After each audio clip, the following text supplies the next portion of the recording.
Hello guys. और आज हम पढ़ने जा रहे हैं क्लास 7th की हिंदी में महाभारत बुक। हम उसका चैप्टर 3 कर रहे हैं। मैंने चैप्टर 1 और 2 की पहले ही वीडियो बना के मेरे चैनल पर डाल दी है, और अगर आपको वो लेनी हो तो नीचे डिस्क्रिप्शन में उसका लिंक है, तो आप उसे ज़रूर देखें। तो इस चैप्टर में हम पढ़ेंगे भीष्म प्रतिज्ञा, यानी कि जो भीष्म पितामह ने प्रतिज्ञा ली थी कभी विवाह न करने की, हम उसका रीज़न इसमें पढ़ेंगे। तो लेट्स स्टार्ट। तेजस्वी पुत्र को पाकर प्रफुल्लित मन से नगर को लौटे और देवव्रत राजकुमार के पद को सुशोभित करने लगे। इसका अर्थ है कि जब जो राजा शांतनु हैं वो अपने नगर को लौटे थे तो उन्होंने देवव्रत को राजकुमार घोषित कर दिया था। और राजकुमार का मतलब क्या होता है कि राजा के बाद जो अगला राजा बनेगा उसको कहते हैं हम राजकुमार। 4 वर्ष और बीत गए, मतलब कि 4 वर्ष आगे चले गए वो। एक दिन राजा शांतनु यमुना तट की ओर घूमने गए तो वहाँ अप्सरा सी सुंदर एक तरुणी खड़ी थी। तरुणी मतलब कि स्त्री खड़ी थी। तरुणी का नाम सत्यवती था और उस स्त्री का नाम था सत्यवती। गंगा के वियोग के कारण राजा के मन में जो विराग विराग मतलब होता है दुख छाया हुआ था, वह इस तरुणी को देखते ही विलीन हो गया। विलीन का मतलब है गायब हो गया। उस सुंदरी को अपनी पत्नी बनाने की इच्छा उनके मन में बलवती हो उठी और उन्होंने सत्यवती से प्रेम याचना की। सत्यवती बोली, मेरे पिता मल्लाहों के सरदार हैं, पहले उनकी अनुमति ले लीजिए, फिर मैं आपकी पत्नी बनने को तैयार हूँ। राजा शांतनु ने जब अपनी इच्छा उन पर प्रकट की तो केवटराज ने कहा, केवटराज मतलब कि जो सत्यवती के पिता हैं उनका नाम केवटराज है यहाँ, आपको मुझे एक वचन देना पड़ेगा। राजा ने कहा, जो मांगेंगे दूंगा, यदि वह मेरे लिए अनुचित ना हो। केवटराज बोले, आपके बाद हस्तिनापुर के राज सिंहासन पर मेरी लड़की का पुत्र बैठेगा, इस बात का आप मुझे वचन दे सकते हैं। ये केवटराज महाराज से पूछ रहे हैं। केवटराज की शर्त राजा शांतनु को नागवार लगी। नागवार मतलब कि अनुचित लगी, गलत लगी। गंगा सुत को छोड़कर अन्य किसी को राजगद्दी पर बैठाने की कल्पना तक उनसे न हो सकी। निराशा और उद्विग्न मन से वह नगर की ओर लौट आए। अब उद्विग्न मन मतलब कि उदास मन से किसी से कुछ कह भी ना सके, पर चिंता उनके मुख को कीड़े की तरह कुतर कुतर कर खाने लगी। इसमें जो राजा जी हैं, देवव्रत के पिता हैं, वो उन्होंने ये भी सोचा था कि भाई उनके बाद जो राजा है वो कोई और बनेगा देवव्रत के अलावा। देवव्रत ने देखा कि उनके पिता के मन में कोई ना कोई व्यथा समाई हुई है। एक दिन उसने शांतनु से पूछा, पिताजी, संसार का कोई भी सुख ऐसा नहीं है जो आपके प्राप्त ना हो। किसी भी इधर कुछ दिनों से आप दुखी दिखाई दे रहे हैं, आपको किस बात की चिंता है? राजा बोलते हैं, यज्ञपी शांतनु ने गोलमोल बातें बताई। गोलमोल मतलब कि घुमा फिरा के बातें बताई।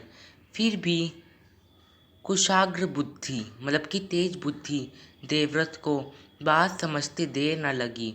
उन्होंने राजा के सारथी से पूछताछ करके उस दिन केवटराज से यमुना नदी के किनारे जो कुछ बातें हुई थी उनका पता लगा लिया।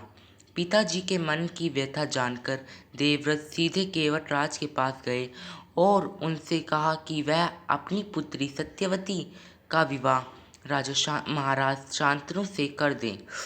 केवटराज ने वही शर्त दोहराई जो उन्होंने शांतनु के सामने रखी थी।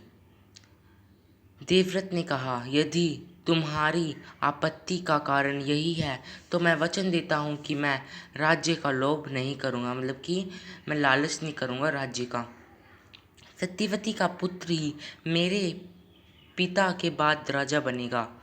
केवटराज इससे संतुष्ट न हुए। वो माने नहीं कि भाई क्या पता तू पलट जाए अपनी बात से। उन्होंने और दूर की सोची, मतलब कि और लंबी सोच करी कि मैं इसे क्या कह सकता हूँ। बोले, आर्यपुत्र, इस बात का मुझे पूरा भरोसा है कि आप अपने वचन पर अटल रहेंगे, किंतु आपकी संतान से मैं वैसी आशा कैसे कर सकता हूँ। इसका मतलब है कि वो कहता है कि तुम तो, मुझे पता है तुम राजगद्दी पे नहीं बैठोगे, लेकिन जो तुम्हारी संतान होगी वो तो बैठेगी। आप जैसे वीर का पुत्र भी तो वीर ही होगा। ये कौन कह रहा है? ये केवटराज कह रहे हैं भीष्म पितामह को। आप जैसे वीर का पुत्र ही तो वीर ही होगा। बहुत संभव है कि वह मेरे नाती से राज्य छीनने का प्रयत्न करे। इसके लिए आपके पास क्या उत्तर है? अब क्या उन्हें डर है कि अगर भीष्म ने शादी कर ली, भीष्म पितामह ने शादी कर ली, तो जो उनका पुत्र होगा वो भी वीर होगा और वो उनके नातिन से राजगद्दी क्या कर लेगा? छीन लेगा। केवटराज का प्रश्न अप्रत्याशित था, मतलब कि सही था। उसे संतुष्ट करने का यही अर्थ हो सकता था कि देवव्रत अपने भविष्य का भी बलिदान दे दे, किंतु पितृभक्त देवव्रत इससे जरा भी विचलित नहीं हुए, मतलब खिचखिचाए नहीं। गंभीर स्वर में उन्होंने यह कहा, मैं जीवन भर विवाह नहीं करूँगा, आजीवन ब्रह्मचारी रहूँगा, मेरी संतान ही ना होगी। अब तो संतुष्ट हो। ये देवव्रत कहते हैं किसे? केवटराज को। किसी को आशा न थी कि तरुण कुमार ऐसी कठोर प्रतिज्ञा करेंगे। देवव्रत ने भयंकर प्रतिज्ञा की थी, इसलिए उस दिन से उनका नाम ही भीष्म पड़ गया। भीष्म मतलब कि भारी प्रतिज्ञा करने वाला। केवटराज ने सानंद अपनी पुत्री को देवव्रत के साथ विदा किया, मतलब कि खुशी से अपनी पुत्री को विदा किया। सत्यवती से शांतनु के 2 पुत्र हुए। फर्स्ट का नाम है चित्रांगद और सेकंड का नाम है विचित्रवीर्य। शांतनु के देहावसान पर चित्रांगद हस्तिनापुर के सिंहासन पर बैठे और उनके युद्ध में मारे जाने पर विचित्रवीर्य, मतलब कि जब शांतनु जी मर गए थे तो उनके जो बड़े पुत्र थे चित्रांगद, वो हस्तिनापुर के सिंहासन पर बैठ गए, लेकिन युद्ध में उनकी मृत्यु हो गई और उनकी जगह उनके जो छोटे भाई हैं विचित्रवीर्य वो राजगद्दी पर बैठे। अब उनकी भी 2 रानियाँ हुई थी, अंबिका और अंबालिका। अंबिका के पुत्र धृतराष्ट्र थे और अंबालिका के पुत्र पांडु थे। धृतराष्ट्र के पुत्र यानी धृतराष्ट्र के भी पुत्र कौन थे? कौरव। और पांडु के पुत्र पांडव। महात्मा भीष्म शांतनु के बाद से कुरुक्षेत्र युद्ध का अंत होने तक उस विशाल राजवंश के सामान्य कुलनायक और पूज्य बने रहे।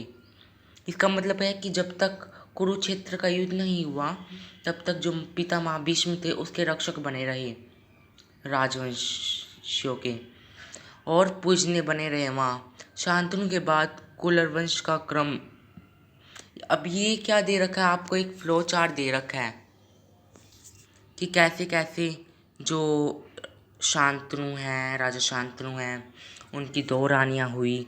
फिर एक रानी का नाम था गंगा जिससे भीष्म पितामह का जन्म हुआ। दूसरी रानी थी सत्यवती जिससे 2 पुत्रों का जन्म हुआ, फर्स्ट चित्रांगद और सेकेंड इज विचित्रवीर्य। अब चित्रांगद युद्ध में मारे गए थे तो कौन बचा? विचित्रवीर्य। विचित्रवीर्य की भी 2 रानियाँ हुई, that is Ambika and Ambalika. Ambika के पुत्र हुए धृतराष्ट्र और अंबालिका के हुए पांडु। अब धृतराष्ट्र के पुत्र कौन थे? कौरव। और पांडु के पुत्र थे पांडव। तो फ्रेंड्स, हम यहीं पर अपनी वीडियो को समाप्त करते हैं और आपसे आशा करते हैं आपको वीडियो पसंद आई होगी। प्लीज़ वीडियो को सब्सक्राइब ज़रूर करें ताकि और बेल आइकन को क्लिक करें ताकि आने वाले अपडेट्स आपको मिल सकें। और अगर आपको पसंद आई हो तो लाइक ज़रूर करें। Thank you.